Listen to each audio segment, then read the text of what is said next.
기원전 323년 어느 여름날 그리스 북부의 작은 섬 칼키스에서 한 노인이 숨을 거두었습니다. 62살의 나이였습니다.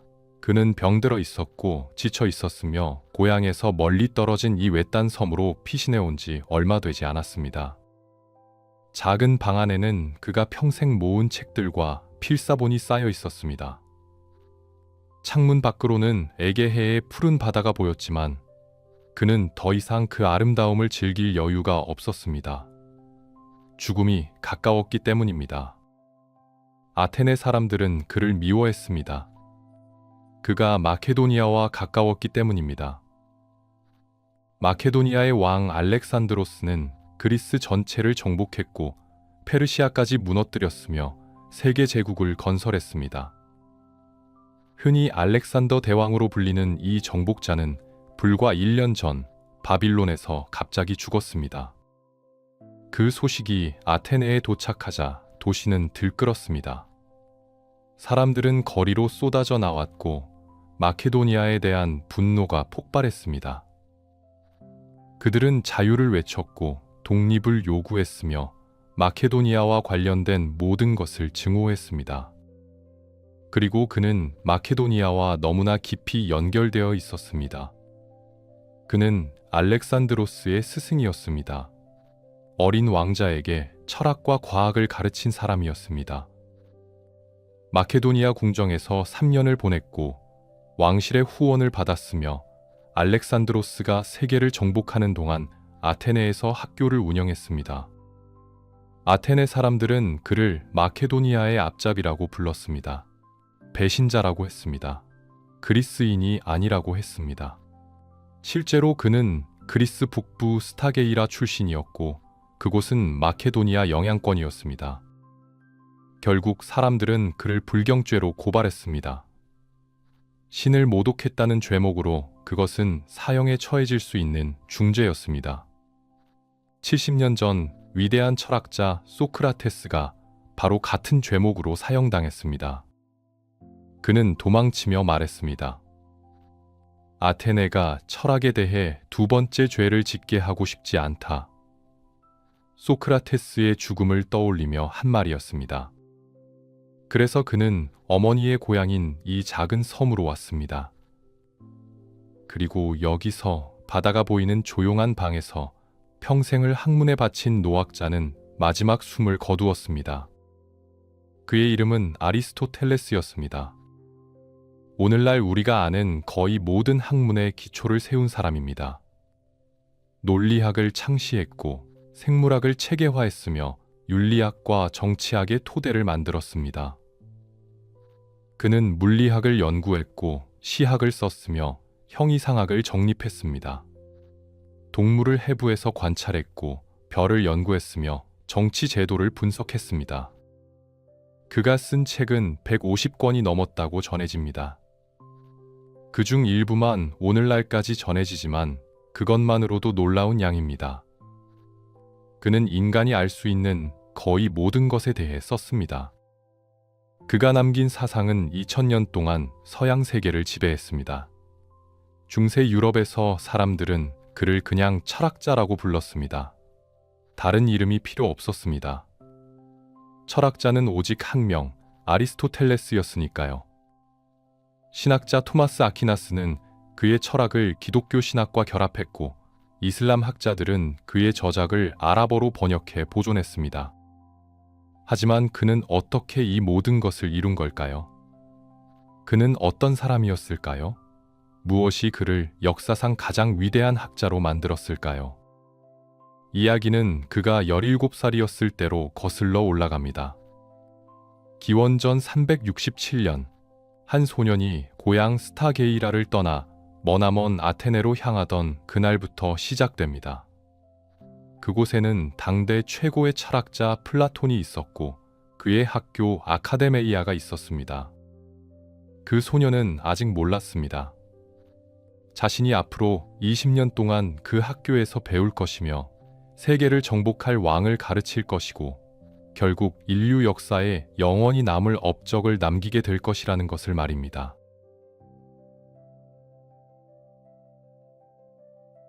기원전 367년 봄. 17살의 아리스토텔레스는 고향 스타게이라를 떠나 아테네로 향했습니다. 긴 여정이었습니다. 600km가 넘는 거리를 배와 마차를 타고 여러 날을 가야 했습니다. 그는 혼자였습니다. 아버지는 이미 세상을 떠났고 어머니도 몇 년 전에 돌아가셨습니다. 보호자였던 삼촌 프록세노스가 그를 아테네로 보낸 것입니다. 아테네에는 세계 최고의 학교가 있었고 거기서 최고의 철학자 플라톤이 가르치고 있었습니다. 아리스토텔레스는 의사의 아들이었습니다. 그의 아버지 니코마코스는 마케도니아 왕의 주치의였고 덕분에 그는 궁정에서 자랐습니다. 어릴 때부터 책을 가까이 했고 자연을 관찰하는 법을 배웠으며 질문하는 것을 두려워하지 않았습니다. 하지만 아테네는 달랐습니다. 고향의 작은 도시와는 비교할 수 없을 만큼 거대하고 복잡했으며 사람들로 붐볐습니다. 시장에서는 온갖 물건이 거래되었고 광장에서는 사람들이 정치를 논했으며 극장에서는 비극과 희극이 공연되었습니다. 아리스토텔레스는 아카데메이아를 찾아갔습니다. 플라톤이 세운 학교였습니다. 도시 외곽의 숲속에 자리 잡고 있었는데 조용하고 평화로운 곳이었습니다. 건물들이 나무 사이에 흩어져 있었고 학생들이 산책로를 걸으며 토론하고 있었습니다. 입구에는 이런 글귀가 새겨져 있었습니다. 기하학을 모르는 자는 들어오지 말라. 플라톤은 수학을 중요하게 여겼습니다. 그는 수학이 진리로 가는 길이라고 믿었습니다. 아리스토텔레스는 들어갔습니다. 그리고 플라톤을 만났습니다. 플라톤은 60살이었습니다. 키가 크고 어깨가 넓었으며 젊었을 때는 레슬링 선수였다고 했습니다. 그의 눈은 날카로웠지만 따뜻했고 말투는 부드러웠지만 확신에 차 있었습니다. 플라톤은 아리스토텔레스를 받아들였습니다. 그 소년의 눈빛에서 무언가를 본 것 같았습니다. 호기심과 열정, 그리고 진리를 향한 갈증 같은 것을 말입니다. 아카데메이아에서의 생활이 시작되었습니다. 학생들은 아침 일찍 일어나 체육을 했습니다. 플라톤은 몸과 마음이 함께 건강해야 한다고 믿었습니다. 달리기를 하고 레슬링을 하며 때로는 수영도 했습니다. 아리스토텔레스는 운동을 그다지 좋아하지 않았지만 규칙을 따랐습니다. 점심 후에는 강의가 있었습니다. 플라톤이 직접 가르치기도 했고 다른 선생들이 맡기도 했습니다. 기하학, 천문학, 음악, 수사학을 배웠습니다. 하지만 가장 중요한 것은 철학이었습니다. 플라톤은 이데아에 대해 가르쳤습니다. 그는 말했습니다. 우리가 보는 세계는 진짜가 아니라고 했습니다. 우리가 보는 것은 그림자일 뿐이고 진짜 실제는 이데아의 세계에 있다고 했습니다. 예를 들어 우리는 아름다운 꽃을 봅니다. 하지만 그 꽃은 언젠가 시들고 죽습니다. 진짜 아름다움은 꽃 안에 있는 것이 아니라 영원하고 변하지 않는 아름다움 그 자체라는 이데아에 있다는 것이었습니다. 플라톤은 동굴의 비유를 들어 설명했습니다. 사람들이 동굴 안에 갇혀 있다고 상상해 보라고 했습니다. 그들은 벽에 비친 그림자만 볼 수 있습니다. 그들은 그 그림자가 진짜라고 믿습니다. 하지만 누군가 동굴 밖으로 나가면 진짜 세계를 보게 됩니다. 태양의 빛을, 실제 사물들을, 진리를 보게 되는 것입니다. 철학자는 동굴에서 나온 사람이라고 플라톤은 말했습니다.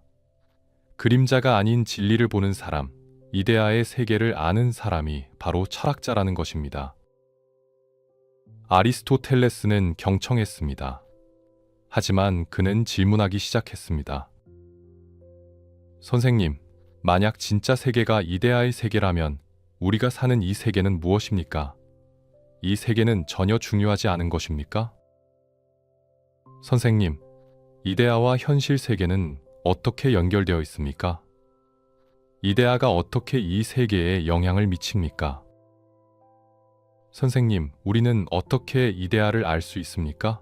감각으로는 알 수 없다면 무엇으로 압니까? 플라톤은 미소 지으며 대답했습니다. 하지만 아리스토텔레스는 만족하지 못했습니다.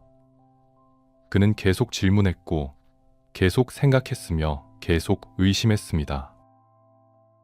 다른 학생들은 플라톤의 말을 그대로 받아들였습니다. 스승의 가르침을 외우고 반복하며 그대로 믿었습니다. 하지만 아리스토텔레스는 달랐습니다. 그는 모든 것을 직접 확인하고 싶어 했고, 모든 것을 다시 생각하고 싶어 했으며, 자신만의 답을 찾고 싶어 했습니다. 저녁이 되면 학생들은 함께 식사를 하며 토론했습니다. 정의란 무엇인가, 용기란 무엇인가, 좋은 삶이란 무엇인가를 논했습니다. 아리스토텔레스는 이런 토론을 좋아했습니다. 논쟁하고 반박하며 새로운 생각을 시험해 볼 수 있었기 때문입니다. 플라톤은 이 17살 소년을 주목하기 시작했습니다. 그의 날카로운 질문들을, 끊임없는 호기심을, 그리고 무엇보다 독립적으로 사고하는 능력을 보았습니다. 어느 날 플라톤은 다른 선생들에게 말했습니다. 저 소년을 보라. 그는 우리 학교의 정신이다. 질문하고 탐구하며 진리를 찾는 것 말이다. 그러면서 덧붙였습니다. 하지만 언젠가 그는 나와 다른 길을 갈 것이다. 그리고 그것이 맞다. 제자는 스승을 뛰어넘어야 하니까. 아리스토텔레스는 아카데메이아에 머물렀습니다. 1년이 지나고 2년이 지나고 3년이 지났습니다. 그는 플라톤 밑에서 배웠고 성장했으며 철학자가 되어갔습니다. 하지만 그의 마음속에는 의문들이 쌓여갔습니다. 플라톤의 이데아론에 대한 의문, 현실 세계를 무시하는 것에 대한 불만, 그리고 자신만의 철학을 만들고 싶다는 열망이 점점 커져갔습니다. 이야기는 이제 시작일 뿐이었습니다. 아리스토텔레스는 앞으로 20년 가까이 이곳에 머물 것이고, 플라톤과 함께하면서도 점점 더 자신만의 길을 찾아갈 것입니다.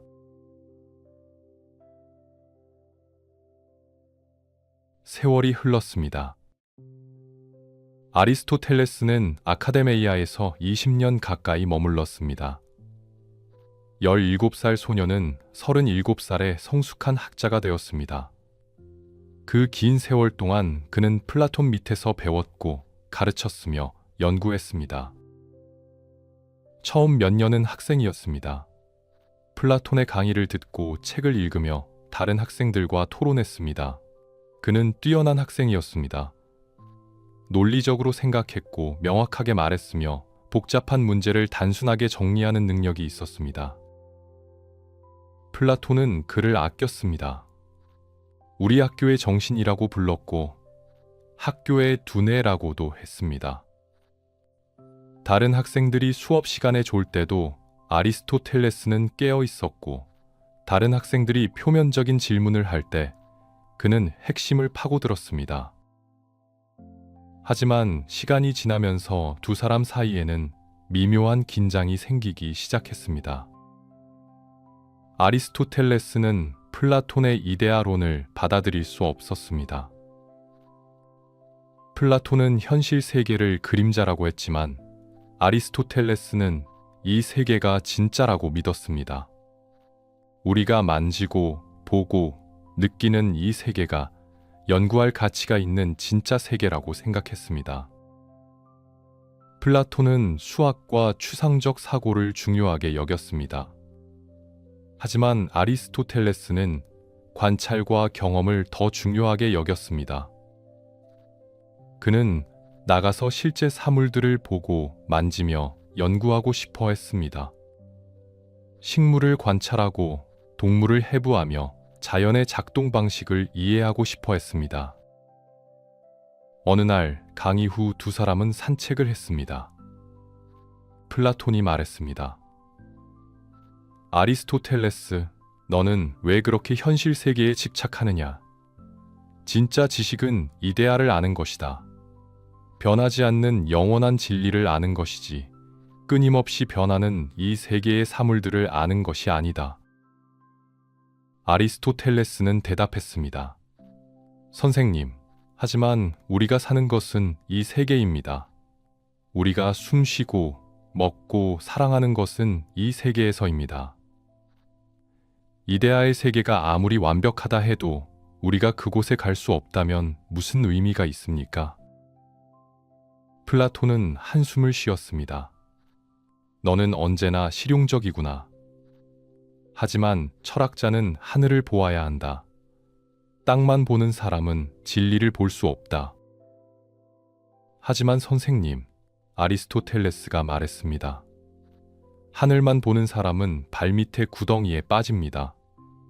우리는 하늘과 땅을 함께 보아야 하지 않을까요? 플라톤은 웃었습니다. 쓸쓸한 웃음이었습니다. 너는 내 제자이지만 이미 내 길을 떠나고 있구나. 시간이 더 지나자 아리스토텔레스는 교사가 되었습니다. 젊은 학생들을 가르치기 시작했고 자신만의 강의를 개설했습니다. 그는 논리학에 대해 가르쳤습니다. 어떻게 올바르게 생각하는가, 어떻게 논증을 구성하는가, 어떻게 오류를 피하는가를 설명했습니다. 그의 강의는 인기가 많았습니다. 플라톤의 강의가 시적이고 영감을 주는 것이었다면 아리스토텔레스의 강의는 체계적이고 명확했습니다. 그는 복잡한 것을 단순하게 만들었고 애매한 것을 분명하게 했으며 학생들이 스스로 생각하도록 도왔습니다. 하지만 그는 여전히 불만족스러워했습니다. 아카데메이아는 플라톤의 학교였고 플라톤의 철학이 지배했습니다. 아리스토텔레스는 자신만의 생각을 자유롭게 발전시킬 수 없었습니다. 그는 플라톤을 존경했지만 동시에 그의 그림자에서 벗어나고 싶었습니다. 그 시절 아리스토텔레스는 많은 것을 배웠습니다. 플라톤으로부터 철학의 방법을 배웠고 질문하는 법을 배웠으며 진리를 사랑하는 마음을 배웠습니다. 하지만 동시에 그는 플라톤과 다른 점도 발견했습니다. 자신은 추상적 이론보다 구체적 현실에 관심이 있다는 것을, 수학보다 생물학에 더 끌린다는 것을, 이데아보다 실제 사물의 본질을 알고 싶다는 것을 깨달았습니다.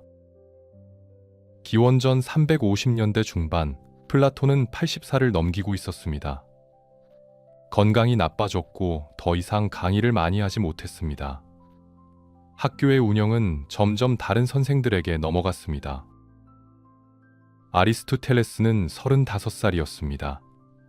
이미 학교에서 가장 뛰어난 학자 중 한 명이었습니다. 많은 사람들이 플라톤 다음 학장은 아리스토텔레스가 될 것이라고 생각했습니다. 그는 가장 오래 머물렀고 가장 많이 배웠으며 가장 뛰어난 사상가였으니까요. 하지만 아리스토텔레스 자신은 확신이 없었습니다. 그는 이 학교를 이끌고 싶었지만 동시에 두려웠습니다. 플라톤의 학교를 플라톤과 다른 방향으로 이끌 수 있을까? 학생들과 다른 선생들이 그것을 받아들일까? 플라톤의 유산을 지키면서도 자신만의 철학을 발전시킬 수 있을까? 그리고 기원전 347년 봄, 플라톤이 죽었습니다. 80살의 나이였습니다. 그는 조용히 평화롭게 잠들었습니다. 아테네 전체가 슬픔에 잠겼고 아카데메이아는 깊은 애도에 빠졌습니다.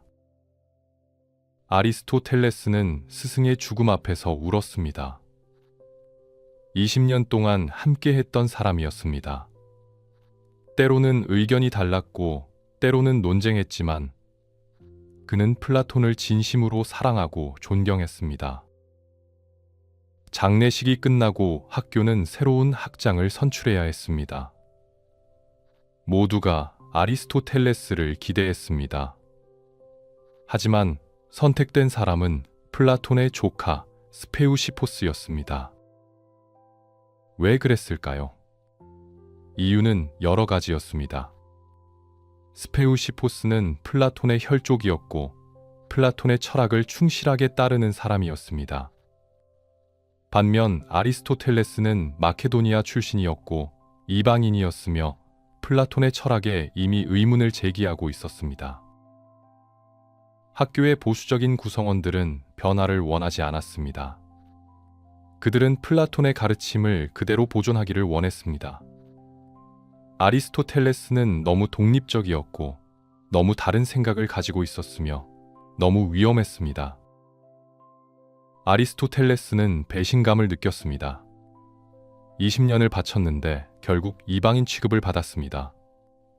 그는 결정을 내렸습니다.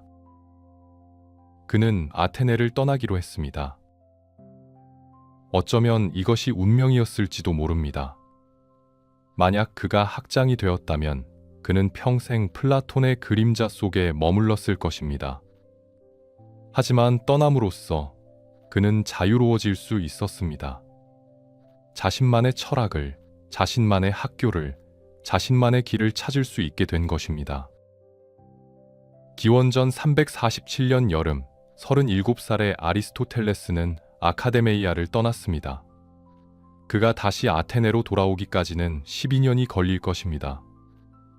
그 사이에 그는 세계를 정복할 왕을 만나게 될 것이고 자신의 철학을 완성하게 될 것입니다.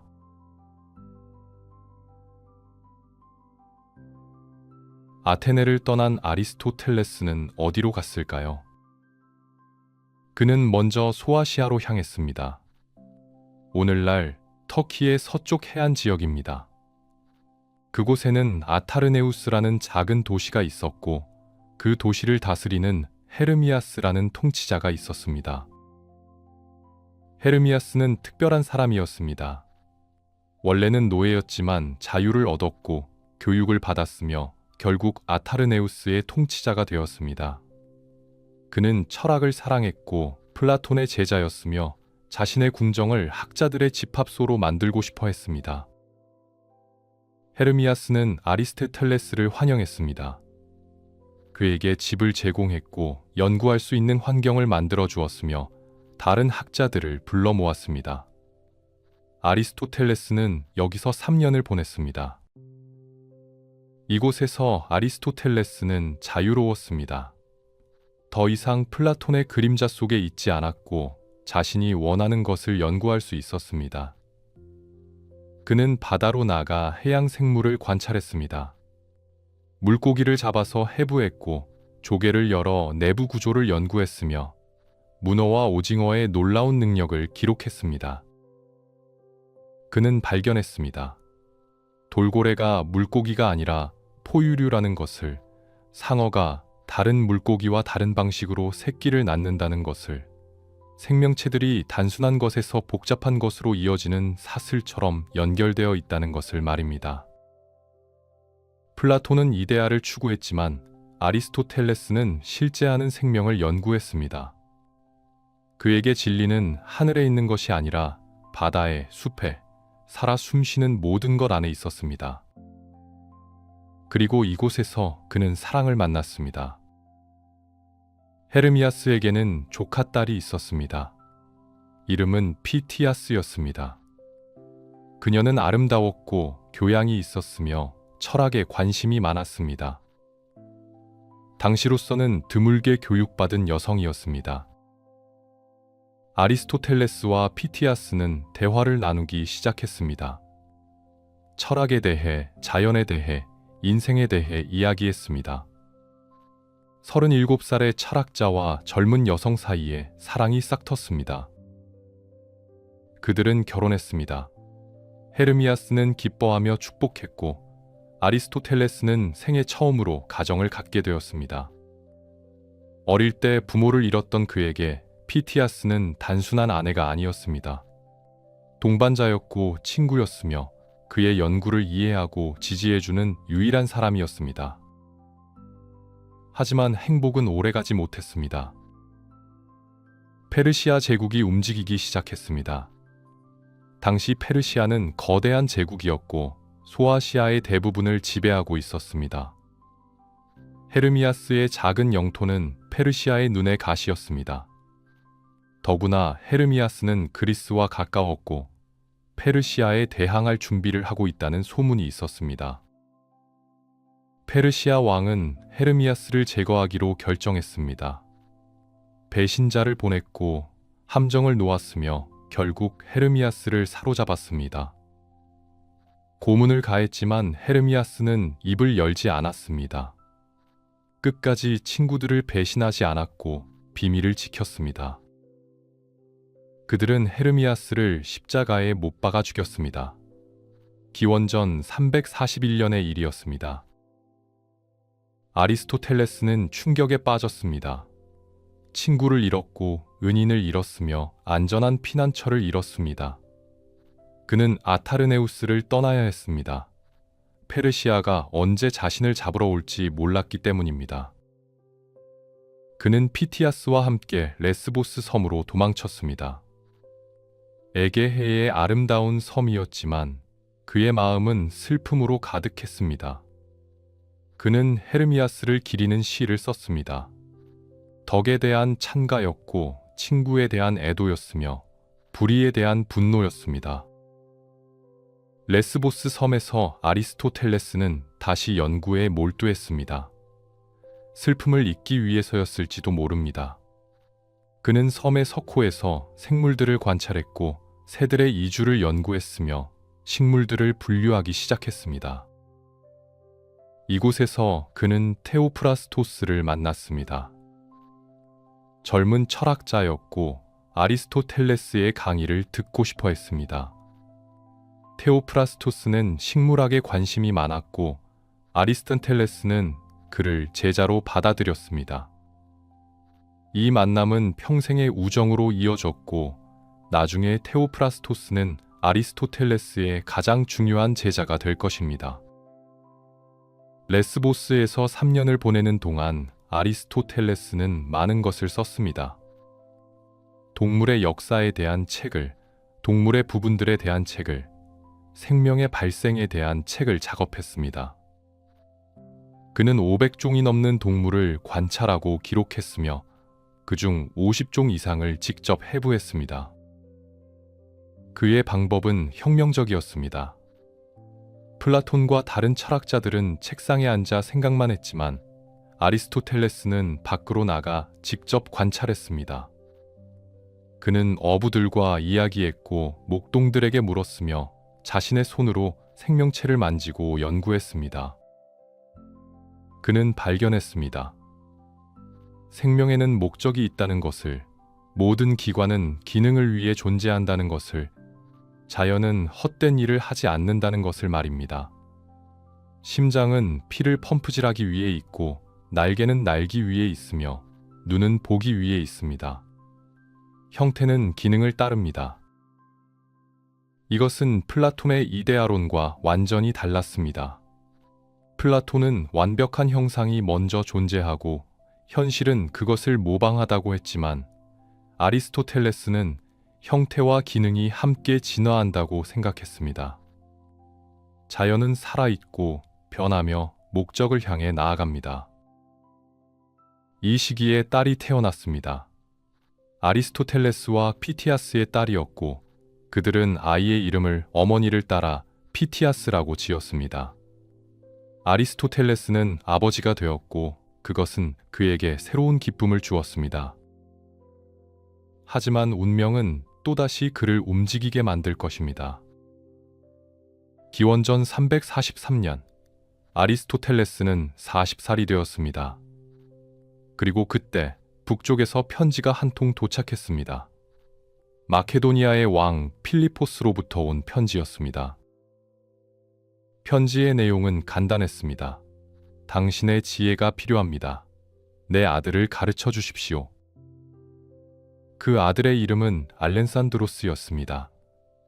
흔히 알렉산더 대왕으로 불리게 될 세계를 정복할 소년이었습니다. 아리스토텔레스는 결정을 내려야 했습니다. 조용한 섬에서 연구를 계속할 것인가, 아니면 왕자를 가르치러 갈 것인가, 학자로 남을 것인가, 역사를 바꿀 기회를 잡을 것인가. 그는 편지를 접고 피티아스를 바라보았습니다. 그녀는 고개를 끄덕였습니다. 가야 합니다. 당신의 지혜가 필요한 곳으로 가야 해요. 아리스토텔레스는 다시 짐을 꾸렸습니다. 레스보스에서의 평화로운 시간은 끝났습니다. 이제 그는 마케도니아로, 왕의 궁정으로 운명을 향해 떠날 것입니다. 기원전 343년 여름, 아리스토텔레스는 마케도니아의 수도 펠라에 도착했습니다. 북쪽의 왕국이었고 그리스 사람들은 이곳을 야만의 땅이라고 여겼습니다. 하지만 아리스토텔레스에게는 낯선 곳이 아니었습니다. 그의 아버지가 이곳 궁정의 의사였고 그 자신도 어릴 때 이곳에서 자랐으니까요. 왕 필리포스가 그를 맞이했습니다. 필리포스는 강인한 사람이었습니다. 한쪽 눈을 전투에서 잃었고 다리를 절었지만 그의 의지는 강철보다 단단했습니다. 그는 마케도니아를 약소국에서 강대국으로 만든 사람이었고 이제 그리스 전체를 정복할 꿈을 꾸고 있었습니다. 필리포스는 말했습니다. 내 아들을 부탁하오. 그는 용맹하고 똑똑하지만 거칠고 제멋대로요. 그에게 필요한 것은 지혜요. 당신이 그것을 가르쳐 주시오. 아리스토텔레스는 왕자를 만났습니다. 알렉산드로스는 13살이었습니다. 금발의 파란 눈을 가진 소년이었고 키는 작았지만 에너지가 넘쳤습니다. 그의 눈빛은 불타올랐고 몸은 쉴 새 없이 움직였으며 질문이 끝없이 쏟아져 나왔습니다. 선생님은 누구십니까? 왜 제가 공부를 해야 합니까? 검과 창만 잘 다루면 되지 않습니까? 저는 전사가 될 것입니다. 아버지처럼, 아니 아버지보다 더 위대한 전사가 될 것입니다. 아리스토텔레스는 미소 지었습니다. 전사가 되려면 더욱 공부해야 하네. 힘만으로는 세계를 정복할 수 없지. 지혜가 필요하고 전략이 필요하며 사람을 이해하는 능력이 필요하네. 그럼 선생님이 그것을 가르쳐 주실 수 있습니까? 그러기 위해 여기 왔지. 필리포스는 아리스토텔레스를 위해 특별한 장소를 마련했습니다. 미에자라는 작은 마을에 있는 ним페움이었습니다. 림프의 신전이라는 뜻이었고 숲속에 조용하고 아름다운 곳이었습니다. 아리스토텔레스는 이곳에서 알렉산드로스와 그의 친구들을 가르쳤습니다. 학생들은 알렉산드로스뿐만이 아니었습니다. 그의 친구들도 함께 배웠습니다. 헤파이스티오는 알렉산드로스의 가장 친한 친구였고 프톨레마이오스는 나중에 이집트의 왕이 될 소년이었으며 카산드로스는 나중에 마케도니아의 왕이 될 것이었습니다. 이들은 모두 역사를 만들 사람들이었고 아리스토텔레스는 그들 모두를 가르쳤습니다. 아리스토텔레스는 무엇을 가르쳤을까요? 먼저 호메로스를 가르쳤습니다. 일리아스와 오디세이아를 읽었습니다. 알렉산드로스는 호메로스를 사랑했습니다. 특히 아킬레우스의 이야기를 좋아했는데 위대한 전사이자 젊은 나이에 영광스럽게 죽은 영웅이었기 때문입니다. 아리스토텔레스는 일리아스의 특별한 판본을 만들어 주었고 알렉산드로스는 평생 그것을 베개 밑에 두고 잤습니다. 역사를 가르쳤습니다. 페르시아 전쟁에 대해, 펠로폰네소스 전쟁에 대해, 위대한 장군들과 현명한 정치가들에 대해 이야기했습니다. 과거를 아는 것이 미래를 준비하는 것이라고 가르쳤습니다. 철학을 가르쳤습니다. 윤리에 대해, 정의에 대해, 용기와 절제에 대해 이야기했습니다. 진정한 왕은 단순히 힘이 센 사람이 아니라 덕을 가진 사람이라고 가르쳤습니다. 정복자가 되려면 먼저 자신을 정복해야 한다고 말했습니다. 과학을 가르쳤습니다.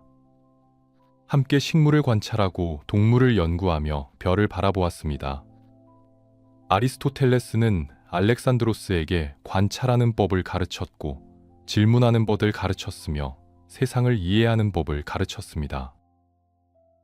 의학도 가르쳤습니다. 아리스토텔레스는 의사의 아들이었고 의학 지식이 풍부했습니다. 알렉산드로스는 이것을 좋아했습니다. 나중에 전쟁터에서 그는 종종 부상당한 병사들을 직접 치료했고 그때 아리스토텔레스에게서 배운 것을 사용했습니다. 정치학도 가르쳤습니다. 어떻게 나라를 다스려야 하는가, 어떻게 법을 만들어야 하는가, 어떻게 백성을 행복하게 해야 하는가를 논했습니다. 아리스토텔레스는 말했습니다. 왕의 목표는 정복이 아니라 백성의 행복이어야 하네. 정복은 수단일 뿐이지. 알렉산드로스는 열심히 배웠습니다. 그는 똑똑한 학생이었고 호기심이 많았으며 무엇이든 빨리 이해했습니다. 하지만 동시에 참을성이 없었고 야망이 컸으며 늘 더 큰 것을 꿈꿨습니다. 스승과 제자 사이에는 특별한 유대가 생겼습니다. 아리스토텔레스는 알렉산드로스를 아들처럼 아꼈고 알렉산드로스는 아리스토텔레스를 아버지 이상으로 존경했습니다. 나중에 알렉산드로스는 이렇게 말했습니다. 아버지는 나를 살게 해주셨지만 아리스토텔레스는 나에게 잘 사는 법을 가르쳐 주셨다. 3년이 흘렀습니다. 알렉산드로스는 16살이 되었고 이미 소년이 아니었습니다. 키가 자랐고 목소리가 굵어졌으며 전사의 기운이 넘쳤습니다. 필리포스는 그를 전쟁에 데려가기 시작했고 알렉산드로스는 전장에서 용맹을 보였습니다. 기원전 340년 필리포스가 비잔티움 원정을 떠나자 16살의 알렉산드로스가 마케도니아의 섭정이 되었습니다. 왕자가 아니라 왕의 권한을 가진 것입니다. 그는 반란을 진압했고 새로운 도시를 건설했으며 그 도시에 자신의 이름을 붙였습니다. 알렉산드로폴리스였습니다. 아리스토텔레스의 가르침은 끝나가고 있었습니다. 알렉산드로스는 더 이상 교실에 앉아 있을 수 없었습니다. 그의 운명이 그를 부르고 있었고 세계가 그를 기다리고 있었습니다. 기원전 338년 카이로네이아 전투가 벌어졌습니다. 필리포스가 이끄는 마케도니아 군대와 아테네 테베 연합군이 맞붙었습니다. 16살의 알렉산드로스는 마케도니아 기병대를 이끌었고 결정적인 순간에 적진을 돌파해 승리를 가져왔습니다. 이 전투로 필리포스는 그리스 전체의 패권을 잡았습니다. 아테네가 굴복했고 테베가 항복했으며 다른 도시 국가들도 무릎을 꿇었습니다. 필리포스는 이제 페르시아를 정복할 준비를 했습니다. 하지만 기원전 336년 비극이 일어났습니다. 필리포스가 암살당했습니다. 자신의 경호원에게 살해당한 것입니다. 이유는 명확하지 않았습니다. 개인적인 복수였을 수도 있고 정치적 음모였을 수도 있습니다. 어쨌든 왕은 죽었습니다. 20살의 알렉산드로스가 왕위에 올랐습니다. 아리스토텔레스는 이 모든 것을 지켜보았습니다. 13살 소년이 20살 왕이 되는 것을, 학생이 세계 정복자가 되어가는 것을 보았습니다. 그는 자랑스러웠지만 동시에 걱정했습니다. 알렉산드로스는 너무 야심이 컸고 너무 용감했으며 너무 무모했습니다. 알렉산드로스는 왕이 된 후 곧바로 반란을 진압했습니다. 북쪽의 부족들을 정복했고 테베를 파괴했으며 그리스 전체를 다시 복종시켰습니다. 그리고 기원전 334년 그는 페르시아 원정을 떠났습니다. 아리스토텔레스는 펠라에 남았습니다. 하지만 오래 머물지 않았습니다. 알렉산드로스가 떠난 후 그도 떠나기로 결정했습니다. 그에게는 아직 해야 할 일이 있었습니다. 자신만의 학교를 세우고 자신만의 철학을 완성하며 세상에 지식을 남기는 것이었습니다. 그는 어디로 갈까요? 아테네였습니다. 20년 전 떠났던 그 도시로 돌아가기로 했습니다. 이제 그는 더 이상 플라톤의 제자가 아니었습니다. 그 자신이 스승이었고 철학자였으며 세계 최고의 학자였습니다. 알렉산드로스는 동쪽으로 갔고 아리스토텔레스는 남쪽으로 향했습니다. 스승과 제자는 헤어졌지만 그들의 이름은 영원히 함께 기억될 것입니다. 기원전 335년 봄, 아리스토텔레스는 12년 만에 아테네로 돌아왔습니다. 48살이었습니다. 한때 17살 소년으로 이곳에 왔던 그는 이제 성숙한 철학자가 되어 돌아온 것입니다. 하지만 상황은 완전히 달라져 있었습니다. 아테네는 더 이상 자유로운 도시가 아니었습니다. 마케도니아가 그리스를 지배하고 있었고 아테네 사람들은 그것을 증오했습니다. 그들은 독립을 잃었고 자존심을 잃었으며 분노에 차 있었습니다. 아리스토텔레스는 마케도니아와 연결된 사람이었습니다. 알렉산드로스의 스승이었고 필리포스의 친구였으며 마케도니아 출신이었습니다. 아테네 사람들은 그를 경계의 눈으로 바라보았습니다. 더구나 그는 아카데메이아로 돌아갈 수 없었습니다. 플라톤의 학교는 여전히 스페우시포스가 이끌고 있었고 그는 아리스토텔레스를 환영하지 않았습니다. 20년 전의 상처는 아직 아물지 않았습니다. 아리스토텔레스는 새로운 길을 찾아야 했습니다. 그는 결정했습니다. 자신만의 학교를 세우기로 말입니다. 장소를 물색했습니다. 도시 동쪽에 리케이온이라는 곳이 있었습니다. 아폴론 리케이오스 신전이 있는 곳이었고 체육관과 넓은 정원이 딸려 있었습니다.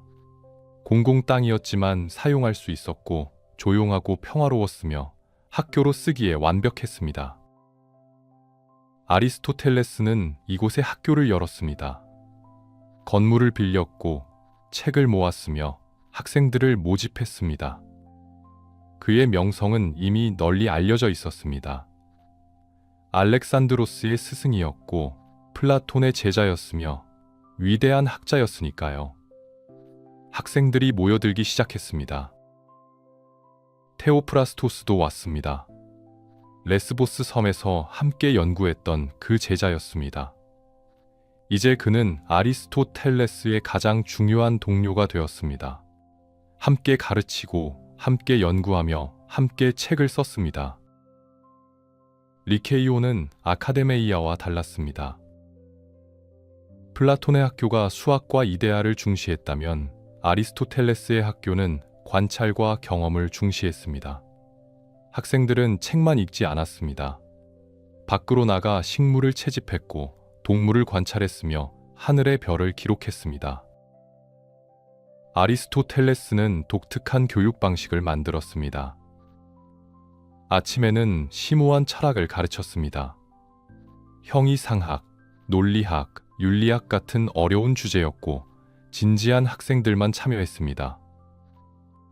이것을 아크로아마틱 강의라고 불렀는데 깊이 있는 강의라는 뜻이었습니다. 오후에는 더 넓은 주제를 가르쳤습니다. 수사학, 정치학, 시학 같은 것들이었고 일반 청중도 들을 수 있었습니다. 이것을 엑소테릭 강의라고 불렀는데 대중적인 강의라는 뜻이었습니다. 하지만 가장 유명한 것은 그의 산책 강의였습니다. 아리스토텔레스는 정원의 산책로를 걸으며 가르쳤습니다.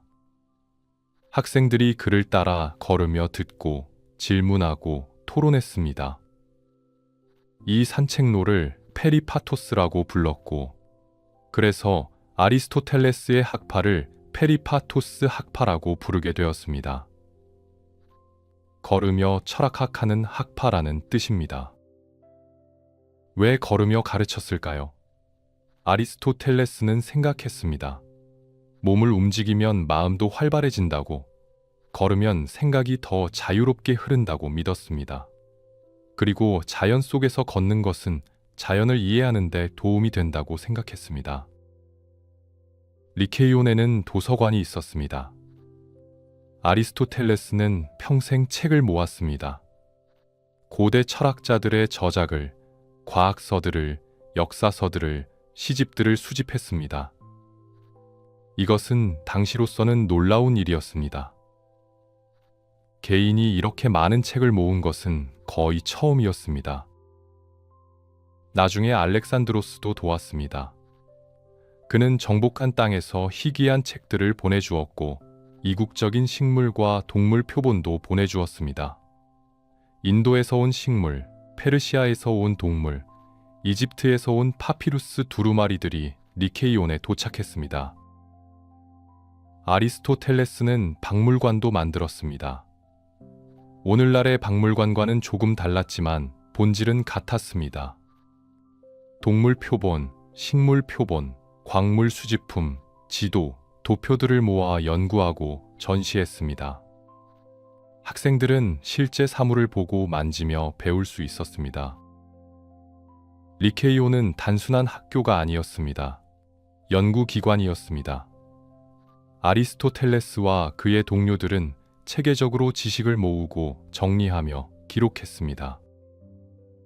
그들은 158개 도시 국가의 정치 제도를 조사했습니다. 각 도시의 헌법을, 법률을, 정치 체제를 연구하고 비교했습니다. 이것은 역사상 최초의 비교 정치학 연구였습니다. 동물들을 분류했습니다. 500종이 넘는 동물을 관찰하고 특징을 기록하며 체계적으로 정리했습니다.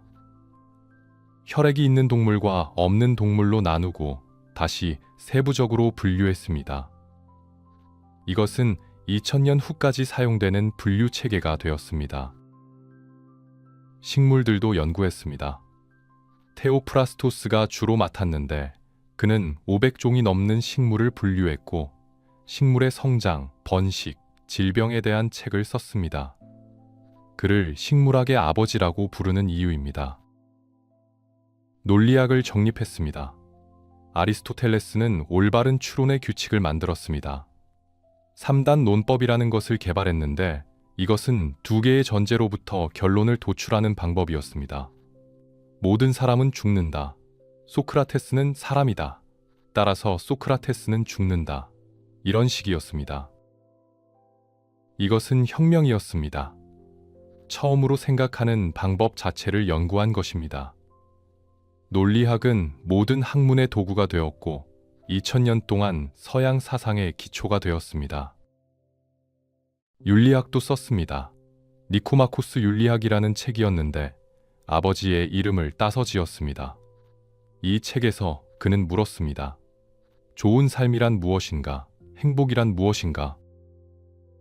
그의 대답은 명확했습니다. 행복은 덕에 따라 사는 것이라고 했습니다. 하지만 덕은 극단이 아니라 중용이라고 했습니다. 용기는 무모함과 비겁함의 중간이고 관대함은 낭비와 인색함의 중간이며 자부심은 오만함과 비굴함의 중간입니다. 정치학도 썼습니다. 국가란 무엇인가, 좋은 정치 체제는 무엇인가를 논했습니다. 그는 말했습니다. 인간은 정치적 동물이라고, 우리는 공동체 없이 살 수 없다고. 국가의 목적은 시민들의 좋은 삶이라고 말입니다. 시학도 썼습니다. 비극과 서사시에 대한 책이었고 예술이란 무엇인가, 아름다움이란 무엇인가를 탐구했습니다. 이 책은 2000년 후까지 문학 이론의 기초가 되었습니다. 형이상학을 정립했습니다. 존재란 무엇인가, 실체란 무엇인가, 원인이란 무엇인가를 물었습니다. 그는 4가지 원인을 제시했습니다. 진료인, 형상인, 작용인, 목적인이었습니다. 예를 들어 조각상의 진료인은 대리석이고 형상인은 조각상의 모양이며 작용인은 조각가이고 목적인은 아름다움을 표현하는 것입니다. 리케이온에서 보낸 12년은 아리스토텔레스의 가장 생산적인 시기였습니다. 그는 쉬지 않고 연구했고 쉬지 않고 가르쳤으며 쉬지 않고 썼습니다. 그가 남긴 저작은 150권이 넘었다고 전해집니다. 하지만 개인적으로는 슬픔도 있었습니다. 기원전 330년경 아내 피티아스가 죽었습니다. 병으로 세상을 떠났고 아리스토텔레스는 깊은 슬픔에 빠졌습니다. 그녀는 그의 동반자였고 친구였으며 사랑하는 사람이었습니다. 나중에 그는 헤르필리스라는 여성과 함께 살았습니다. 그녀와의 사이에서 아들 니코마코스가 태어났습니다. 아리스토텔레스는 이 아들을 사랑했고 그의 이름을 따서 유명한 윤리학 책의 제목을 지었습니다. 동쪽에서는 알렉산드로스가 세계를 정복하고 있었습니다. 페르시아를 무너뜨렸고 이집트를 점령했으며 인도까지 진군했습니다. 그의 제국은 지중해에서 인더스 강까지 뻗어 있었습니다. 스승과 제자는 멀리 떨어져 있었지만 여전히 연락을 주고받았습니다. 알렉산드로스는 희귀한 표본들을 보내주었고 아리스토텔레스는 조언을 보냈습니다. 하지만 점점 둘 사이에는 거리가 생기기 시작했습니다. 아리스토텔레스는 그리스인이었고 그리스 문화를 사랑했습니다. 하지만 알렉산드로스는 점점 더 페르시아 방식을 받아들였습니다. 페르시아 옷을 입었고 페르시아 의례를 따랐으며 자신을 신처럼 숭배하게 했습니다. 아리스토텔레스는 이것을 이해할 수 없었습니다. 그는 편지를 보냈습니다. 왕은 신이 아니네. 왕은 덕을 가진 인간이어야 하네. 하지만 알렉산드로스는 듣지 않았습니다. 기원전 327년 알렉산드로스의 조카이자 아리스토텔레스의 친척인 칼리스테네스가 처형되었습니다. 알렉산드로스를 암살하려 했다는 혐의였습니다. 진실은 불분명했지만 칼리스테네스는 죽었습니다. 아리스토텔레스는 충격을 받았습니다. 한때 자신의 학생이었던 알렉산드로스가 이렇게 변했다는 것에 슬펐습니다. 권력이 그를 바꿔놓았고 정복이 그를 오만하게 만들었으며 영광이 그를 미치게 만든 것 같았습니다. 하지만 리케이온에서의 일은 계속되었습니다. 학생들을 가르치고 책을 쓰며 지식을 축적했습니다. 아리스토텔레스는 알고 있었습니다. 제국은 무너질 수 있지만 지식은 영원하다는 것을 말입니다. 그리고 기원전 323년 여름, 동쪽에서 소식이 왔습니다. 알렉산드로스가 바빌론에서 죽었다는 소식이었습니다. 33세 나이였습니다. 열병으로 갑자기 쓰러져 죽었다고 했습니다. 세상이 뒤집혔습니다. 그리고 아리스토텔레스의 삶도 다시 한번 위기를 맞이하게 됩니다. 기원전 323년 여름, 알렉산드로스가 죽었다는 소식이 아테네에 도착했을 때 도시는 폭발했습니다. 사람들이 거리로 쏟아져 나왔고 환호성을 질렀으며 자유를 외쳤습니다. 폭군이 죽었고 억압자가 사라졌으며 이제 그리스는 다시 독립할 수 있었습니다. 하지만 아리스토텔레스에게 그것은 재앙의 시작이었습니다. 분노는 곧 알렉산드로스와 관련된 모든 사람을 향했습니다. 마케도니아 사람들, 마케도니아의 친구들, 마케도니아의 협력자들을 향한 증오가 타올랐습니다. 그리고 아리스토텔레스는 바로 그런 사람이었습니다. 사람들은 말했습니다. 저자는 알렉산드로스의 스승이었다. 폭군을 만든 사람이다. 그리스를 배신한 자다. 거리에서 그의 이름이 욕설로 외쳐졌고 벽에는 그를 비난하는 글귀가 적혔습니다. 위협이 구체화되기 시작했습니다. 누군가 그의 집에 돌을 던졌고 니케이온으로 가는 길에서 학생들이 습격당했습니다. 아테네의 반마케도니아 세력은 아리스토텔레스를 제거할 구실을 찾고 있었습니다. 그들은 찾아냈습니다. 불경죄였습니다. 75년 전 소크라테스가 같은 죄목으로 사형당했습니다. 24년 전 아리스토텔레스 자신이 같은 죄목으로 아테네를 떠나야 했습니다. 이제 역사가 반복되고 있었습니다. 고발 내용은 이랬습니다. 아리스토텔레스가 죽은 친구 헤르미아스를 기리는 찬가를 썼는데 그 찬가가 신에게만 바쳐야 할 것을 인간에게 바쳤다는 것입니다. 신성모독이라는 주장이었습니다. 물론 이것은 구실에 불과했습니다. 진짜 이유는 그가 마케도니아와 가까웠다는 것이었고 알렉산드로스를 가르쳤다는 것이었으며 이방인이라는 것이었습니다. 불경죄는 단지 법적인 포장이었을 뿐입니다. 아리스토텔레스는 알고 있었습니다. 재판을 받으면 유죄 판결을 받을 것이고 유죄가 되면 사형당할 것이라는 것을 말입니다. 아테네 사람들은 그의 죽음을 원했고 법정은 그것을 정당화해 줄 것이었습니다. 그는 결정을 내렸습니다. 떠나기로 했습니다. 떠나기 전 그는 학생들에게 말했습니다. 나는 아테네가 철학에 대해 두 번째 죄를 짓게 하고 싶지 않다. 소크라테스의 죽음을 떠올리며 한 말이었습니다. 75년 전 소크라테스를 죽인 것이 첫 번째 죄였고 이제 자신을 죽이는 것이 두 번째 죄가 될 것이라는 뜻이었습니다. 테오프라스토스에게 학교를 맡겼습니다. 자네가 니케이온을 이끌어주게. 우리가 쌓은 지식을 지켜주고 학생들을 가르쳐주며 연구를 계속해주게. 테오프라스토스는 눈물을 흘리며 고개를 끄덕였습니다. 아리스토텔레스는 짐을 꾸렸습니다.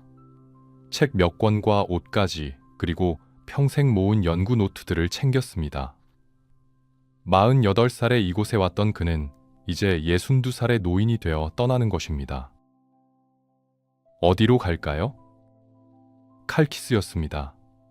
에우보이아 섬의 작은 도시였고 어머니의 고향이었습니다. 그곳에는 어머니 쪽 친척들이 있었고 작은 집이 있었으며 아테네의 손이 닿지 않는 곳이었습니다. 기원전 323년 가을 아리스토텔레스는 아테네를 떠났습니다. 배를 타고 북쪽으로 향했고 몇 시간 후 칼키스에 도착했습니다. 평생 두 번째 망명이었습니다. 칼키스는 조용한 곳이었습니다. 작은 항구와 좁은 거리, 소박한 집들이 있었습니다. 아테네의 화려함이나 리케이온의 웅장함은 없었지만 평화가 있었습니다.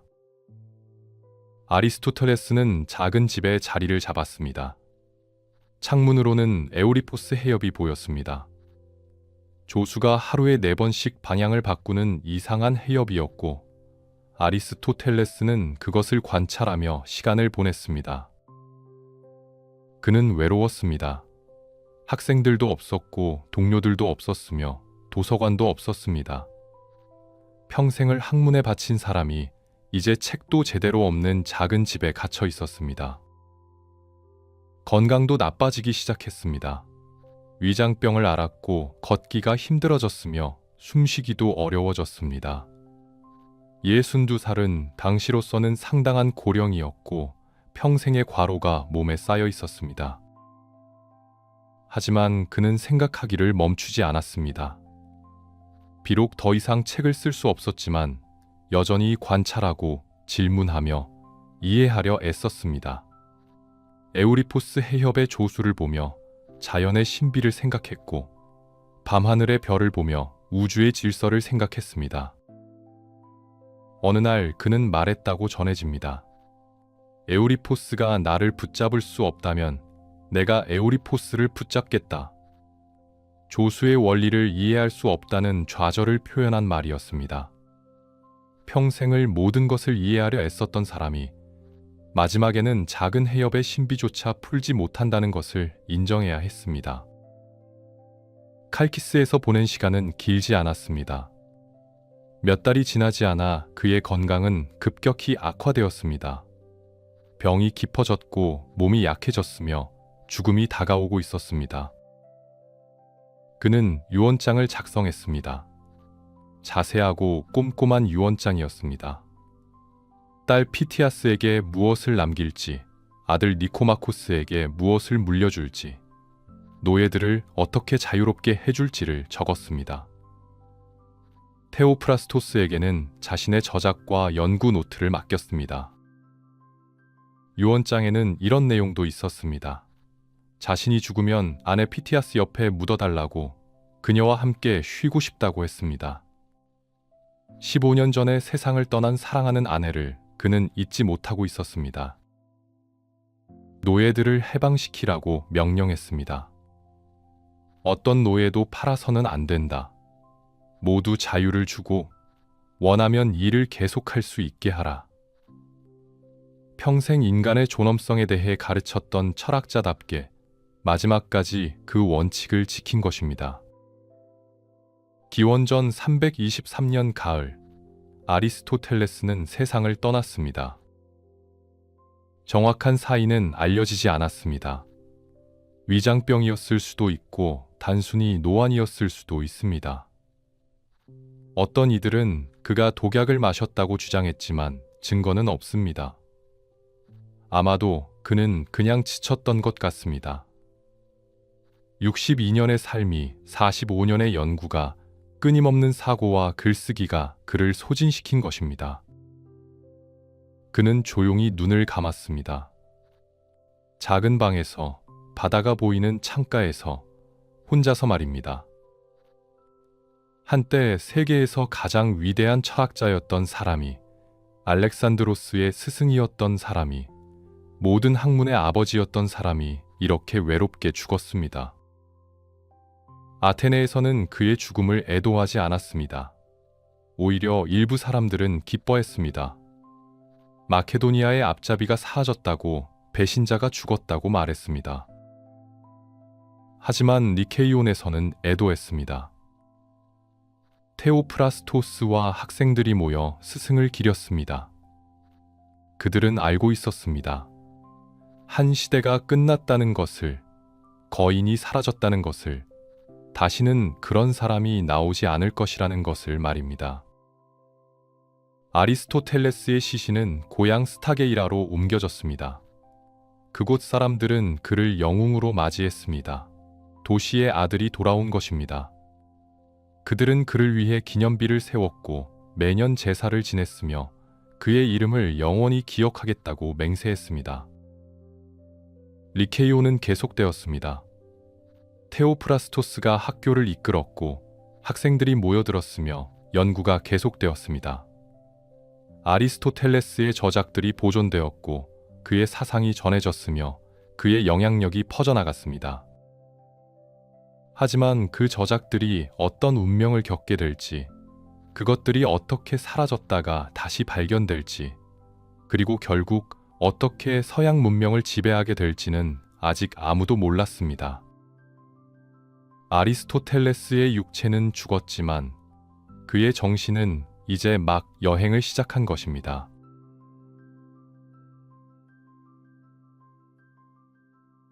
아리스토텔레스가 죽은 후 그의 저작들은 어떻게 되었을까요? 이것은 서양 문명사에서 가장 놀라운 이야기 중 하나입니다. 150권이 넘는 책을 쓴 사람의 저작이 거의 사라졌다가 300년 후에 다시 나타나고 그것이 1000년 동안 유럽을 지배하게 되는 이야기입니다. 아리스토텔레스는 테오프라스토스에게 모든 것을 물려주었습니다. 책들과 연구 노트, 강의록과 필사본들을 말입니다. 테오프라스토스는 충실한 제자였고 리케이온을 35년 동안 이끌었으며 스승의 유산을 소중히 지켰습니다. 하지만 테오프라스토스가 죽자 문제가 시작되었습니다. 기원전 288년, 그가 세상을 떠나면서 책들을 조카 넬레우스에게 물려주었습니다. 넬레우스는 소아시아의 스캡시스라는 작은 도시로 책들을 가져갔습니다. 왜 그랬을까요? 당시 이집트의 프톨레마이오스 왕조가 알렉산드리아에 거대한 도서관을 건설하고 있었습니다.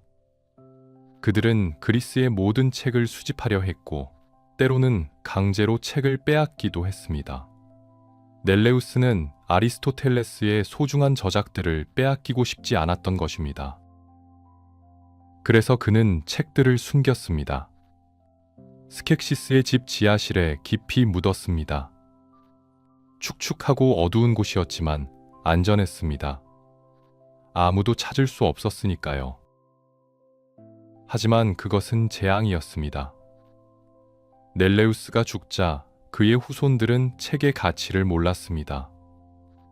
그들은 철학자가 아니었고 단지 유산을 물려받은 평범한 사람들이었습니다. 책들은 지하실에 방치되었고 세월이 흘렀으며 아무도 그것들을 돌보지 않았습니다.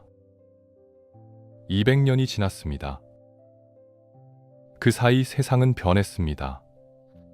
알렉산드로스의 제국은 무너졌고 그의 부하들이 나눠 가졌습니다. 이집트는 프톨레마이오스 왕조가, 시리아는 셀레우코스 왕조가, 마케도니아는 안티고노스 왕조가 지배했습니다. 그리스 철학도 변했습니다. 스토아 철학과 에피쿠로스 철학이 인기를 끌었고 플라톤의 이상주의가 다시 유행했습니다. 아리스토텔레스의 실용적이고 경험주의적인 철학은 잊혀졌습니다. 그의 책이 없었기 때문입니다. 니케이오는 여전히 존재했습니다. 하지만 스승의 저작 없이 어떻게 가르칠 수 있었을까요?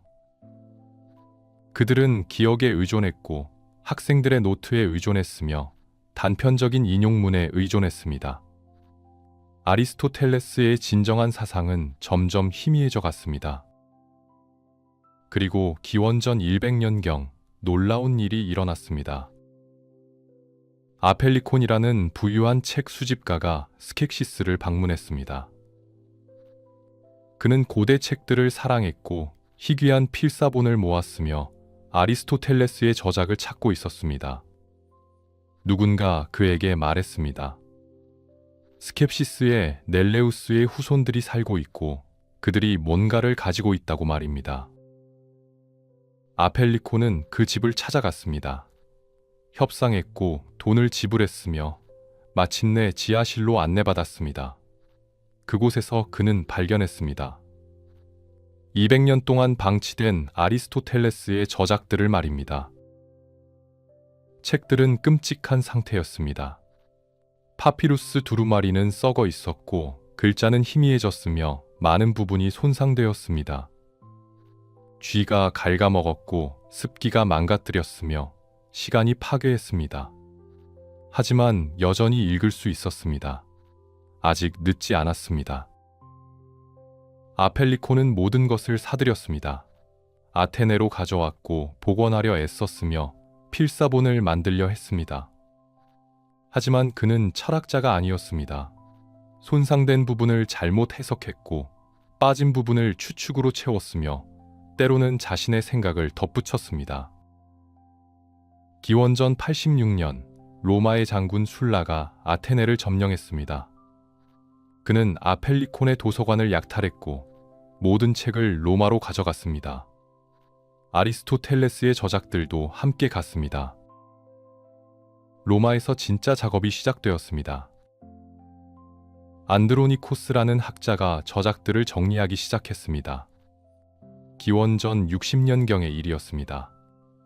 그는 손상된 필사본들을 비교했고 단편들을 모았으며 체계적으로 편집했습니다. 주제별로 분류했고 제목을 붙였으며 순서를 정했습니다. 안드로니코스가 만든 것이 오늘날 우리가 아는 아리스토텔레스 전집입니다. 형이상학, 자연학, 영혼론, 니코마코스 윤리학, 정치학, 시학. 이 모든 책들이 그의 손을 거쳤습니다.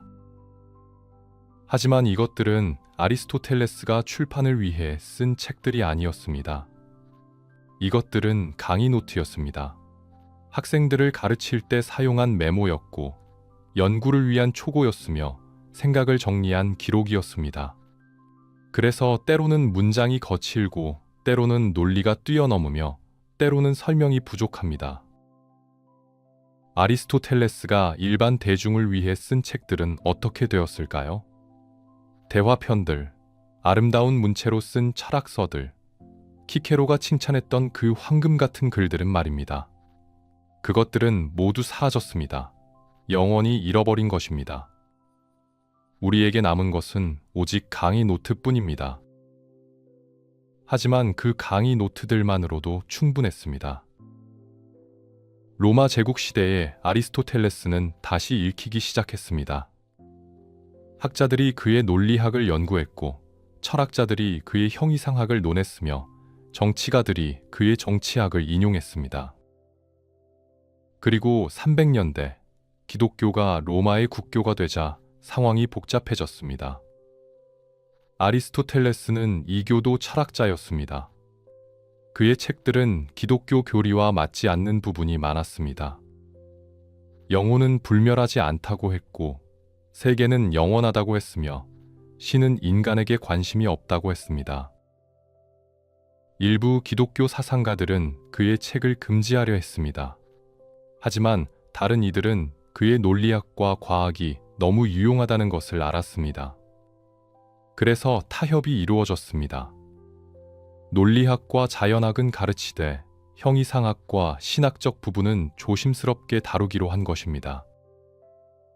500년대 서로마 제국이 멸망하면서 유럽은 암흑기에 빠졌습니다.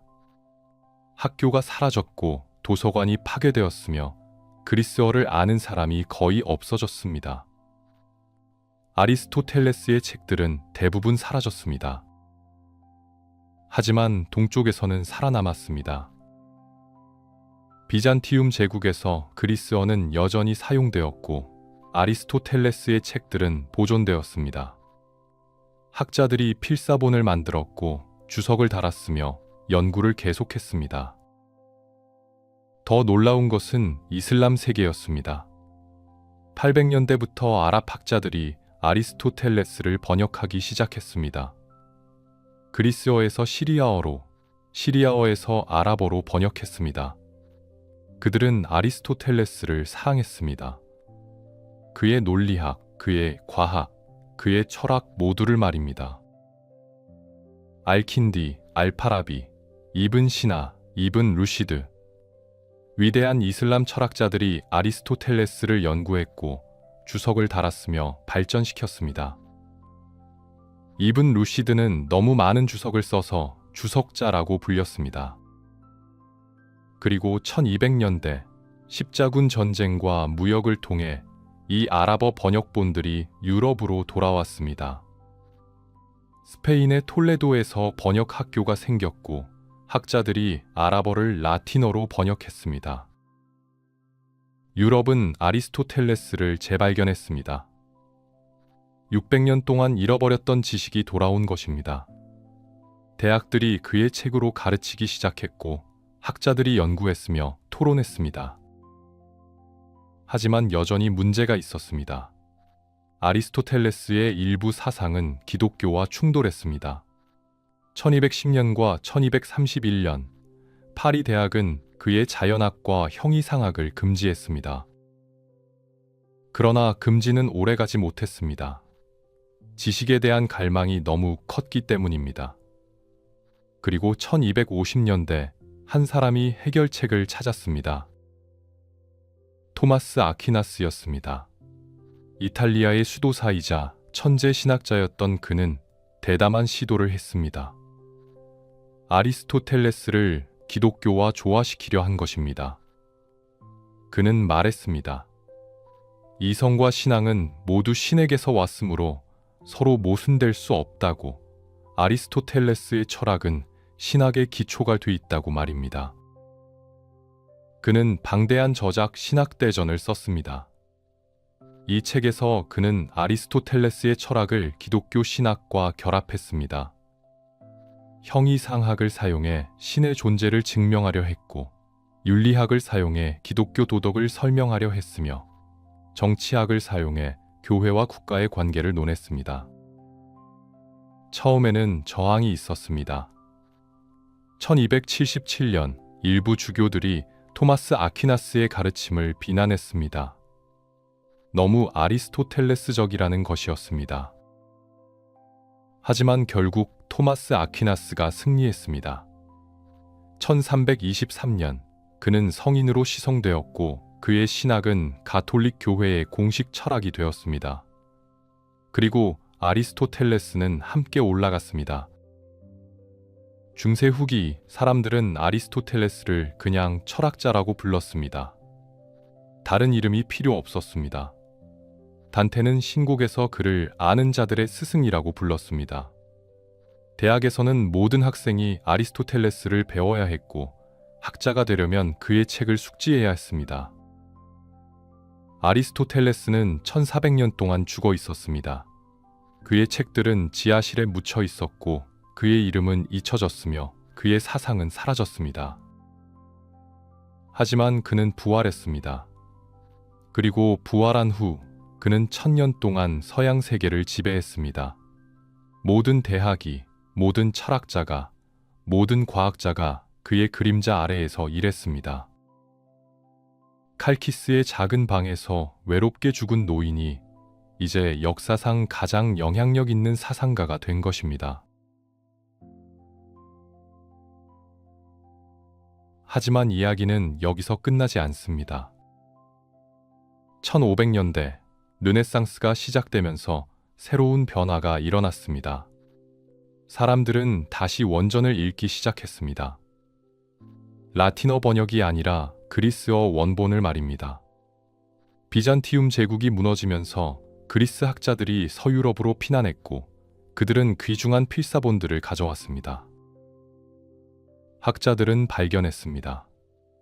중세의 아리스토텔레스와 진짜 아리스토텔레스가 다르다는 것을 말입니다. 수백 년 동안의 번역과 주석, 해석과 왜곡이 원래 텍스트를 변형시켰던 것입니다. 동시에 새로운 발견들이 아리스토텔레스에게 도전하기 시작했습니다. 코페르니쿠스는 지구가 우주의 중심이 아니라고 했습니다. 갈릴레오는 무거운 물체와 가벼운 물체가 같은 속도로 떨어진다는 것을 증명했습니다. 하비는 혈액이 순환한다는 것을 발견했습니다. 이 모든 것이 아리스토텔레스의 주장과 달랐습니다. 1600년대 과학혁명이 일어났습니다. 뉴턴이 만유인력의 법칙을 발견했고 새로운 물리학이 탄생했으며 실험과 수학이 자연 철학의 도구가 되었습니다. 아리스토텔레스의 자연학은 시대에 뒤떨어진 것이 되었습니다. 프랜시스 베이컨은 신랄하게 비판했습니다. 아리스토텔레스는 자연을 자신의 철학에 맞추려 했다. 그것은 잘못된 것이다. 우리는 자연을 있는 그대로 관찰해야 한다. 데카르트도 말했습니다. 나는 모든 것을 의심하고 처음부터 다시 시작하겠다. 아리스토텔레스의 지배는 끝나는 것처럼 보였습니다. 2000년 동안 서양 사상을 지배했던 거인이 무너지는 것처럼 보였습니다. 하지만 그것은 완전한 몰락이 아니었습니다. 아리스토텔레스의 자연학은 낡았지만 그의 논리학은 여전히 유효했습니다. 3단 논법은 여전히 올바른 추론의 기준이었고 모순율과 배중률은 여전히 사고의 기본 법칙이었습니다. 1900년대까지도 모든 대학에서 아리스토텔레스의 논리학을 가르쳤습니다. 그의 윤리학도 살아남았습니다. 덕의 윤리, 중용의 원칙, 실천적 지혜의 중요성, 이것들은 여전히 도덕 철학의 중요한 주제였습니다. 20세기 후반 덕 윤리학이 다시 부활했을 때 철학자들은 아리스토텔레스로 돌아갔습니다. 정치학도 마찬가지였습니다.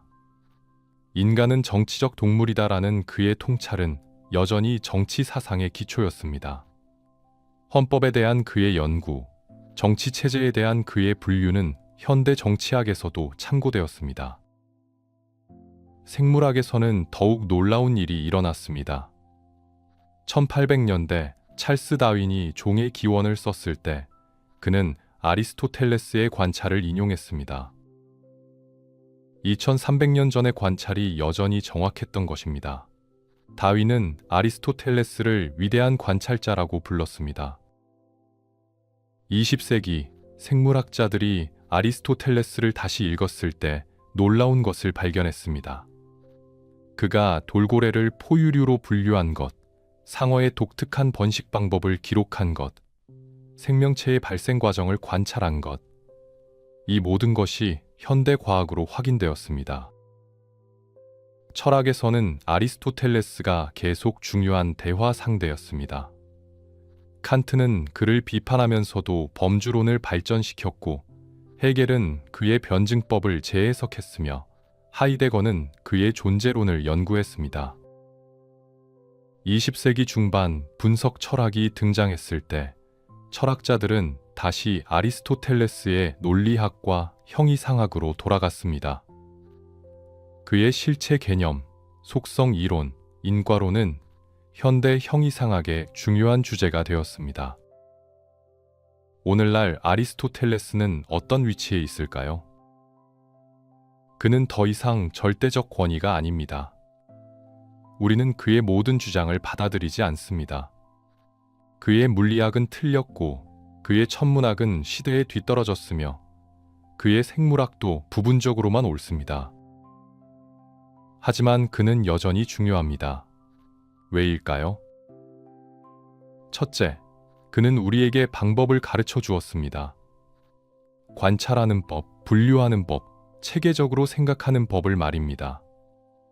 그는 최초의 진정한 과학자였습니다. 단순히 추측하는 것이 아니라 관찰하고, 단순히 상상하는 것이 아니라 기록하며, 단순히 철학하는 것이 아니라 실험했습니다. 둘째, 그는 우리에게 질문하는 법을 가르쳐 주었습니다. 사물의 본질은 무엇인가? 변화의 원인은 무엇인가? 좋은 삶이란 무엇인가? 정의란 무엇인가? 이런 근본적인 질문들은 오늘날에도 여전히 중요합니다. 셋째, 그는 모든 것을 연결했습니다. 논리학과 생물학, 윤리학과 정치학, 형이상학과 자연학. 그에게 모든 지식은 하나의 체계였습니다. 오늘날 학문이 지나치게 전문화되고 분리된 상황에서 그의 통합적 접근은 여전히 영감을 줍니다. 넷째, 그는 균형을 가르쳐 주었습니다.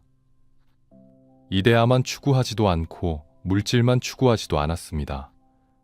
이론과 실천, 보편과 개별, 영혼과 육체.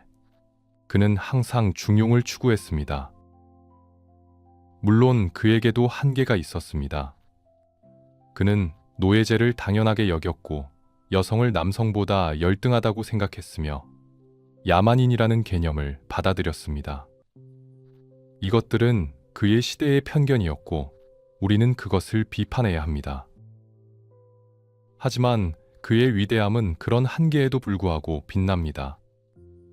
기원전 300년대에 한 사람이 논리학을 창시하고 생물학을 체계화하며 윤리학의 기초를 놓고 정치학을 정립하며 형이상학을 만들어냈다는 것은 놀라운 일입니다. 그는 혼자서 대학 하나를 만든 것과 같습니다. 철학과 생물학과 물리학과 정치학과 문학과 모든 학과의 기초를 그 혼자 놓았습니다. 단테는 그를 아는 자들의 스승이라고 불렀습니다. 정확한 표현입니다. 우리가 오늘날 알고 있는 많은 것들의 시작점에 아리스토텔레스가 있습니다. 우리가 사용하는 용어들, 우리가 묻는 질문들, 우리가 생각하는 방식들 중 많은 것이 그로부터 왔습니다. 2400년 전 칼키스의 작은 방에서 한 노인이 죽었습니다. 그는 외로웠고 추방당했으며 고향에서 멀리 떨어져 있었습니다. 그의 죽음을 애도하는 사람은 많지 않았습니다. 하지만 그가 남긴 것은 죽지 않았습니다. 그의 생각은 필사본으로 전해졌고 번역되었으며 연구되었습니다. 천년 동안 지하실에 묻혀 있었지만 부활했고 천년 동안 서양을 지배했으며 오늘날까지도 여전히 우리와 대화합니다. 스승 플라톤은 이데아의 세계를 꿈꿨습니다. 하지만 제자 아리스토텔레스는 이 세계에 머물렀습니다. 그는 발밑의 땅을, 하늘의 별을, 바다의 생명을, 인간의 영혼을 연구했습니다. 그리고 그것이 그를 불멸로 만들었습니다. 영원한 이데아를 추구한 플라톤보다 현실 세계를 연구한 아리스토텔레스가 더 오래 살아남은 것은 아이러니입니다. 아리스토텔레스는 말했습니다. 모든 인간은 본성적으로 알고자 한다. 그의 첫 번째 문장이자 마지막 메시지였습니다. 우리가 질문하고 탐구하며 이해하려는 한 아리스토텔레스는 우리와 함께 있을 것입니다. 17살 소년이 아테네에 도착한 지 2400년이 지났습니다. 하지만 그의 여정은 아직 끝나지 않았습니다. 어디선가 학생이 그의 책을 펼치고 학자가 그의 사상을 연구하며 철학자가 그의 질문과 씨름하고 있습니다. 그것이 진정한 불멸입니다. 육체는 죽지만 생각은 영원히 살아갑니다. 기원전 367년 어느 봄날 17살 소년이 작은 배에 올랐습니다. 고향 스타게이라를 떠나 아테네로 향하는 긴 여정이었습니다. 그는 무엇을 기대했을까요? 무엇을 꿈꿨을까요? 아마 그는 몰랐을 것입니다. 자신이 20년 동안 그곳에서 배울 것이며 세계를 정복할 왕을 가르칠 것이고 자신만의 학교를 세워 모든 학문의 기초를 놓을 것이라는 것을 말입니다. 그는 몰랐을 것입니다. 자신의 책들이 1000년 동안 지하실에 묻혀 있다가 부활할 것이며 2000년 동안 서양 문명을 지배할 것이고 2500년이 지난 후에도 여전히 읽힐 것이라는 것을 말입니다. 그는 단지 알고 싶었을 뿐입니다. 진리가 무엇인지, 세상이 어떻게 작동하는지, 좋은 삶이란 무엇인지 알고 싶었습니다. 그리고 그 호기심이 그를 불멸로 만들었습니다. 오늘날 우리는 아리스토텔레스와 아주 다른 세상에 살고 있습니다. 우리는 그가 틀렸다는 것을 압니다. 지구가 우주의 중심이 아니라는 것을, 무거운 물체가 더 빨리 떨어지지 않는다는 것을, 심장이 생각하는 기관이 아니라는 것을 압니다. 하지만 우리는 여전히 그의 질문을 묻습니다. 사물의 본질은 무엇인가? 변화의 원인은 무엇이가? 행복이란 무엇인가? 정의란 무엇인가? 우리는 여전히 그의 방법을 사용합니다. 관찰하고 분류하며 체계적으로 생각합니다.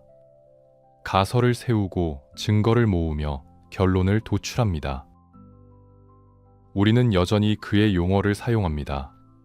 범주, 실체, 속성, 형상, 진료, 잠재태, 현실태. 이 모든 개념이 그에게서 왔습니다. 플라톤은 말했습니다. 철학자는 동굴에서 나와 태양을 보아야 한다고 했습니다. 이데아의 세계를, 영원한 진리를 보아야 한다고 했습니다. 하지만 아리스토텔레스는 동굴 안으로 다시 들어갔습니다. 그림자가 아니라 동굴 안의 실제를 연구하기 위해서였습니다. 그는 이 세계가, 우리가 사는 이 현실이 연구할 가치가 있다고 믿었습니다. 그리고 그것이 옳았습니다. 2500년 동안 과학은 아리스토텔레스의 길을 따라왔습니다. 현실을 관찰하고 현상을 기록하며 자연의 법칙을 찾는 것 말입니다. 칼키스의 작은 방에서 죽은 노인은 외로웠습니다. 추방당했고 오해받았으며 제대로 된 장례식도 받지 못했습니다. 당시 사람들은 그를 마케도니아의 앞잡이라고 불렀고 배신자라고 했으며 빨리 잊으려 했습니다. 하지만 역사는 다르게 기억했습니다. 오늘날 소크라테스를 고발했던 사람들의 이름은 아무도 기억하지 못합니다. 플라톤의 학교를 이어받은 스페우시포스를 아는 사람은 거의 없습니다. 아리스토텔레스를 추방한 아테네 정치인들은 완전히 잊혔습니다. 하지만 아리스토텔레스는 기억됩니다. 모든 대학에서, 모든 도서관에서, 모든 철학 수업에서 그의 이름이 언급됩니다. 이것이 우리에게 가르쳐주는 것은 무엇일까요? 권력은 일시적입니다. 알렉산드로스는 세계를 정복했지만 그의 제국은 그가 죽자마자 무너졌습니다. 로마 제국도 무너졌고 비잔티움 제국도 멸망했으며 수많은 왕조가 사라졌습니다. 하지만 지식은 영원합니다. 생각은 죽지 않습니다. 한 사람이 발견한 진리는 다음 세대로 전해지고 그 다음 세대로 이어지며 1000년 후에도 여전히 빛납니다. 아리스토텔레스는 우리에게 용기를 줍니다. 한 사람이 무엇을 이룰 수 있는지 보여줍니다. 재산도 없고 권력도 없으며 군대도 없는 한 사람이 오직 생각만으로 세상을 바꿀 수 있다는 것을 보여줍니다. 그는 우리에게 겸손도 가르쳐 줍니다. 그토록 위대한 사람도 틀렸다는 것을, 그토록 많이 알았던 사람도 더 많이 몰랐다는 것을 보여줍니다. 우리도 틀릴 수 있고, 우리도 배워야 하며, 우리도 질문을 멈추지 말아야 합니다. 그리고 그는 우리에게 희망을 줍니다. 인간이 이성적이라는 것을, 우리가 진리를 찾을 수 있다는 것을, 지식이 우리를 더 나은 사람으로 만들 수 있다는 것을 믿게 해줍니다. 모든 인간은 본성적으로 알고자 한다. 이것이 그의 첫 문장이었습니다. 형이상학의 첫 줄이었고 그의 철학 전체를 관통하는 믿음이었습니다. 우리는 알고 싶어 합니다. 호기심은 인간의 본성입니다. 아이가 왜? 라고 물을 때, 과학자가 실험을 할 때, 철학자가 생각할 때 우리는 아리스토텔레스의 유산을 이어가고 있는 것입니다. 기원전 322년에 죽은 한 사람이 오늘 우리와 대화합니다. 시간과 공간을 넘어, 문화와 언어를 넘어 2300년이 넘는 세월을 넘어 말을 겁니다. 그것이 철학의 힘입니다. 그것이 지식의 마법입니다. 그것이 인간 정신의 위대함입니다. 17살 소년이 탔던 배는 오래전에 사라졌습니다. 그가 걸었던 아카데메이아의 길도 흔적이 없습니다. 그가 가르쳤던 니케이온도 폐허가 되었습니다. 하지만 그가 품었던 질문은 여전히 살아있습니다. 그가 발견한 진리는 여전히 빛나고 있습니다. 그가 시작한 대화는 아직 끝나지 않았습니다. 어디선가 지금도 누군가 아리스토텔레스의 책을 펼치고 있습니다. 처음으로 니코마코스 윤리학을 읽는 학생이 있습니다. 정치학을 연구하는 학자가 있습니다. 형이상학과 씨름하는 철학자가 있습니다. 그들을 통해 아리스토텔레스는 계속 살아갑니다. 생각하고 질문하며 가르칩니다. 이것이 진정한 불멸입니다. 육체는 죽지만 생각은 영원히 살아갑니다. 여기까지 아리스토텔레스의 이야기였습니다. 17살 소년에서 세계 최고의 철학자가 되기까지, 플라톤의 제자에서 알렉산더 대왕의 스승이 되기까지, 그리고 2300년이 지난 지금까지도 우리와 대화하는 불멸의 사상가가 되기까지의 여정이었습니다. 이 이야기가 여러분에게 어떤 의미로 다가왔을까요? 한 사람의 호기심이 어떻게 세상을 바꿀 수 있는지, 지식이 얼마나 강력한 힘인지, 그리고 진정한 유산이란 무엇인지 생각해보는 시간이 되었기를 바랍니다. 이 영상이 도움이 되었다면 구독과 좋아요 부탁드립니다. 여러분의 작은 응원이 더 좋은 콘텐츠를 만드는 큰 힘이 됩니다. 댓글로 여러분의 생각을 나눠주세요. 아리스토텔레스의 어떤 점이 가장 인상 깊었나요? 그의 삶에서 어떤 교훈을 얻었나요? 여러분의 이야기를 듣고 싶습니다.